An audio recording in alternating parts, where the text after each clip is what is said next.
Very good morning to all. So நம்ம என்ன மத்திய கூட்டுறவு வங்கி மற்றும் ஸ்டேட் ரெக்ரூட்மெண்ட் பியூரோ மூலியமாக தலைமை மாநில கூட்டுறவு வங்கிகள் கூட்டுறவு சங்கங்களுக்கான எழுத்து தேர்வு அறிவிப்புன்றத டிஆர்பி தரப்புலையும் நமக்கு எஸ்ஆர்பி தரப்பில் ரிலீஸ் பண்ணியிருக்காங்க. தொடர்ந்து நம்ம பார்ட் ஆஃப் வீடியோஸில் இம்பார்ட்டண்ட்டாக இருக்கிற GK questions plus cooperative subject வந்து பார்த்துட்டே வந்துட்டு இருக்கோம். அந்த வகையில் பார்க்கும்போது இதுவும் ஒரு part of videos. So examination point of வியூவில் நம்ம ஒரு டாபிக்ஸும் வந்து கவர் பண்ணி நோட்ஸாக வந்து கொடுத்துட்ருக்கோம் யூடியூப்பில். ஸோ புக்ஸ் வேணுன்றவங்க டிஸ்கிரிப்ஷனில் வாட்ஸ்அப் நம்பருக்கு வாட்ஸ்அப் பண்ணிவிட்டு ஸ்டடி மெட்டீரியல் வந்து பர்ச்சேஸ் பண்ணிக்கலாம். Cooperative books Tamil medium and English medium both subject இருக்குது. அதே மாதிரி ஜெனரல் ஸ்டடீஸ் தமிழ் மொத்தமாகவே இருக்குது. ஸோ எல்லா புக்ஸுமே வேணும் ப்ளஸ் டெஸ்ட் பேட்சோட அப்படின்னா அதுக்கு ஒரு காஸ்ட் இருக்குது. ஸோ டிஸ்கிரிப்ஷனில் வாட்ஸ்அப் நம்பருக்கு வாட்ஸ்அப் பண்ணிவிட்டு புக்ஸ் வேணுன்றவங்க வந்து பர்ச்சேஸ் பண்ணிக்கோங்க. இம்பார்ட்டண்ட்டாக இருக்கிற நோட்ஸ் வந்து பார்த்திங்க அப்படின்னா ரெகுலராக நம்ம யூடியூப்பில் வந்து கொடுத்துட்டே இருக்கோம். ஸோ 2 days பேக் அப்புறம் இன்றைக்கி தான் வீடியோ வந்து பார்க்குறோம். இனிமேல் ரெகுலர் வீடியோஸ் இந்த எக்ஸாமினேஷன் கம்ப்ளீட் பண்ணுற வரைக்கும் ரெகுலராக அப்டேட் ஆகிட்டே இருக்கும். தொடர்ந்து சேனலையும் வந்து ஃபாலோ பண்ணுங்கள். இந்த வீடியோவில் வந்து பார்த்திங்கன்னா கோஆப்ரேட்டிவ் லா ப்ளஸ் வந்து மேனேஜ்மெண்ட்டு அப்புறம் ஆடிட்டிங் 3 சப்ஜெக்ட்டுமே மிக்ஸ் பண்ணி இம்பார்ட்டன்ட் கொஸ்டின்ஸ் வந்து எடுத்திருக்கோம், பார்க்கலாம். தமிழ்நாடு கூட்டுறவு சங்கங்களின் சட்டம் 1983 பிரிவு 73 வகிப்பது என்ன பார்த்திங்கன்னா பதிவு பெற்ற சங்கத்தின் சம்பளம் பெறும் அலுவலர்களை நியமித்தல். தமிழ்நாடு கூட்டுறவு சங்கங்களின் சட்டம் 1983 பிரிவு 73ன்றது பார்த்திங்கன்னா பதிவு பெற்ற சங்கத்தின் சம்பளம் பெறும் அலுவலர்களை நியமித்தல். கூட்டுறவு தணிக்கையாளரை நியமிப்பது யாருன்னு பார்த்திங்கன்னா பதிவாளர். கூட்டுறவு தணிக்கையாளர் நியமிப்பது வந்து பதிவாளர். பால் பெருக்கு திட்டத்தை அமல்படுத்தியது யாருன்னு பார்த்திங்கன்னா என்டிடிபி. என்டிடிபி தான் வந்து பால் பெருக்கு திட்டத்தை வந்து அமல்படுத்தியது. மகாசபை கூட்டத்தை கூட்ட எத்தனை நாட்களுக்கு முன்பு உறுப்பினருக்கு அறிவிக்கப்பட வேண்டும்? மகாசபை கூட்டத்தை கூட்டுறதுக்கு 15 நாட்களுக்கு முன்னாடி வந்து உறுப்பினருக்கு அறிவிக்கை வந்து வெளியிட வேண்டும். மாவட்ட மத்திய கூட்டுறவு வங்கியில் ஏ வகுப்பு உடையவர் யார்? மாவட்ட மத்திய கூட்டுறவு வங்கியில் ஏ வகுப்பு உடையவர் பார்த்திங்கன்னா விவகார எல்லையில் உள்ள கூட்டுறவு அமைப்புகள். சமமுறிவு புள்ளி என்பது வியாபாரத்தில் டேஸ் பகுதியினை குறிக்கும். லாப நட்டமற்ற பகுதியை வந்து குறிக்கும். இஆர்பி அமைப்பின் முதன்மை பயனர்கள் என்னன்னு பார்த்திங்கன்னா கணக்கியல், நிதி, தளவாடங்கள் மற்றும் உற்பத்தி. கணிப்பொறியியலில் வைரஸ் என்பது இயந்திரத்தால் தயாரிக்கப்பட்டது. கம்ப்யூட்டரில் வந்து வைரஸ்ங்கிறது இயந்திரத்தால் தயாரிக்கப்பட்டது. பின் வருவனவற்றுள் எது இயக்க முறையை அல்ல? இயற்கை முறைமை வந்து என்னன்னு பார்த்திங்கன்னா டிபின்றது இயற்கை முறைமை அல்ல. தமிழ்நாடு அரசு கூட்டுறவு தணிக்கைத்துறையானது டேஸ் கூட்டுறவுகளை தவிர அனைத்து கூட்டுறவிற்கும் தணிக்கை மேற்கொள்கிறது. பால்வளம். ஸோ தமிழ்நாடு அரசு கூட்டுறவு தணிக்கைத்துறை வந்து பார்த்திங்கன்னா பால்வள கூட்டுறவு தவிர மிச்சம் எல்லாத்துக்குமே ஆடிட்டிங் வந்து மேற்கொள்கிறது. சொத்துக்கள்ன்றது பொறுப்புகள் ப்ளஸ் முதல் அப்படின்றது தான் சொத்துக்களை குறிக்கும். சில்லறை ரொக்க ஏட்டின் இருப்பு வந்து ஒரு சொத்து. சில்லறை ரொக்க ஏட்டின் இருப்பு வந்து ஒரு சொத்து. வணிகம் டேஸின் கிளையாகும். வணிகம்ன்றது பொருளாதாரத்தினுடைய கிளையாகும். இருப்பீடு என்பது குறிப்பது டேஸ் பேரேடு புத்தகங்களின் சிறப்பாகும். இருப்பீடுங்கிறது பார்த்திங்கன்னா பேரேடு புத்தகங்களினுடைய சிறப்பாகும். இறுதி சரக்கிருப்பு இருப்புநிலை குறிப்பின் டேஸ் பகுதியிலும் மற்றும் வியாபார கணக்கின் டேஸ் பகுதியிலும் தோன்றும். இறுதி சரக்கிருப்பு இருப்புநிலை குறிப்பின் சொத்துக்கள் பக்கத்திலும் மற்றும் வியாபார கணக்கின் வரவு பக்கத்திலும் தோன்றும். கழிவு பெற்றது டேஸ் கணக்கு தலைப்பின் கீழ் பதியப்படும். பெயரளவு கணக்கின் கீழே வந்து பதிவு செய்யப்படும். கழிவு பெற்றது பெயரளவு கணக்கு தலைப்பின் கீழ் பதியப்படும். தொடர்ச்சி மரபு கொள்கையின்படி ஒரு வியாபார நிறுவன ஆயுள் காலம் வந்து மிக நீளமானது. தொடர்ச்சி மரபு கொள்கையின்படி ஒரு வியாபார நிறுவன ஆயுள் காலங்கிறது நீளமானது, மிக நீளமானது. பொருந்தாததை காண்கன்னு சொல்லிட்டு கடனீந்தோர், வங்கியர், முதலீட்டாளர்கள், உரிமையாளர். ஸோ இதில் வந்து உரிமையாளர் அப்படின்றதான் வந்து சரியான விடை, ஆப்ஷன் 4.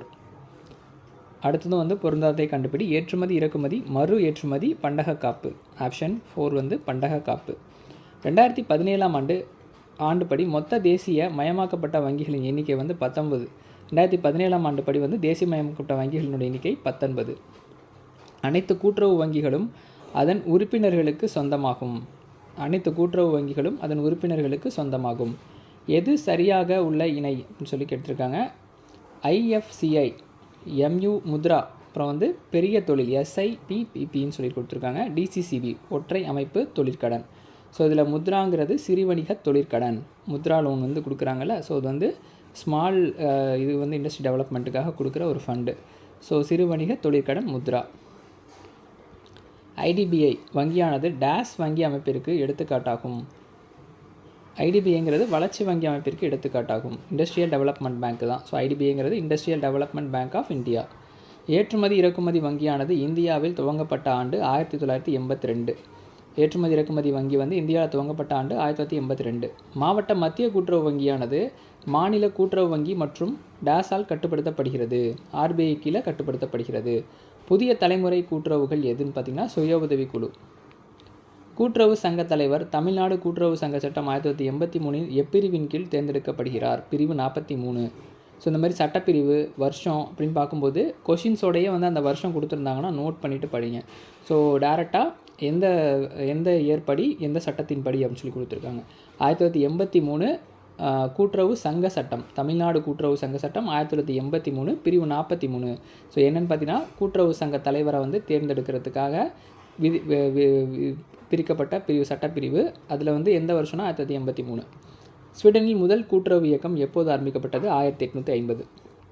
எந்த ஆண்டு கோஆப்ரேட்டிவ் பர்மனன்ட் அமைப்பு ஸ்வீடனில் அமைக்கப்பட்டது பார்த்தீங்கன்னா 1899. ஆரம்பிக்கப்பட்டதுன்னா 1899. சீனாவின் முதல் கூட்டுறவு சங்கங்களின் இயக்கம் வந்து யாங்டிசி சங்கம். சீனாவில் முதல் கூட்டுறவு சங்கங்களின் இயக்கம் வந்து யாங்டிசி சங்கம். கூட்டுறவு கொள்கைகளை உருவாக்குவது ஐசிஏ. கூட்டுறவு கொள்கைகளை உருவாக்குவது ஐசிஏ. தேசிய கூட்டுறவு பயிற்சி கழகம். தேசிய கூட்டுறவு பயிற்சி கழகம் எப்போது ஆரம்பிக்கப்பட்டதுன்னா 1/7/1976. தேசிய கூட்டுறவு பயிற்சி கழகம் 1976. எப்போன்னு பார்த்தீங்கன்னா 1 ஜூலை 1976. வைகுந்த மேத்தா தேசிய கூட்டுறவு மேலாண்மை நிறுவனம் அமைந்துள்ள இடம் பூனே. என்சிடிசியின் விரிவாக்கம் தேசிய கூட்டுறவு வளர்ச்சி கழகம். கூட்டுறவு சங்க தலைவர் தமிழ்நாடு கூட்டுறவு சங்க சட்டம் 1963 எப்பிரிவின் கீழ் தேர்ந்தெடுக்கப்படுகிறார்? பிரிவு 43. ஸோ மேலே நம்ம ஒரு கொஷின் பார்த்துருந்தோம் இதே மாதிரி. இது வந்து 1983 கூட்டுறவு சங்க தலைவர். அடுத்தது வந்து கூட்டுறவு சங்க தலைவர் தமிழ்நாடு கூட்டுறவு சங்க சட்டம் 1963. 1963க்கும் பிரிவு வந்து 43. 1983 சட்டப்பிரிவுக்கும் வந்து பிரிவு 43. நுகர்வோர் கூட்டுறவு சங்கம் எவ்வாறு அழைக்கப்படுகிறது? போர்க்கால குழந்தை. கன்சியூமர் கோஆப்ரேட்டிவ் வந்து பார்த்திங்கன்னா போர்க்கால குழந்தைன்னு அழைக்கப்படுகிறது. தமிழ்நாடு மாநில கூட்டுறவு சங்கங்களுக்கான தேர்தல் ஆணையம் எந்த பிரிவுன்னு பார்த்திங்கன்னா பிரிவு 33A. தமிழ்நாடு கூட்டுறவு சங்கங்களின் சட்டம் 1983 பிரிவு 137 வந்து பதிவு பெற்ற சங்கத்தை கலைத்தல். பதிவு பெற்ற சங்கத்தை கலைத்தல். மாதிரி கூட்டுறவு சங்கங்களின் சட்டம் எப்போது இயற்றப்பட்டதுன்னா 1991. மாதிரி கூட்டுறவு சங்கங்களின் சட்டம் 1991. மாநில கூட்டுறவு ஒன்றியத்தின் தலைவர் வந்து தேர்ந்தெடுக்கப்பட்ட பிரதிநிதி. ஸோ 40 கொஷின்ஸ் வந்து பார்த்துருக்கோம். தொடர்ந்து பேலன்ஸ் கொஷினை அடுத்த வீடியோ வந்து பார்க்கலாம். தொடர்ந்து சேனலை வந்து ஃபாலோ பண்ணுங்கள். டிஸ்கிரிப்ஷனில் வாட்ஸ்அப் நம்பருக்கு வாட்ஸ்அப் பண்ணிவிட்டு புக்ஸ் வேணுன்றவங்க சாம்பிள் பார்த்துட்டு பர்ச்சேஸ் பண்ணிக்கலாம். நன்றி, வணக்கம்.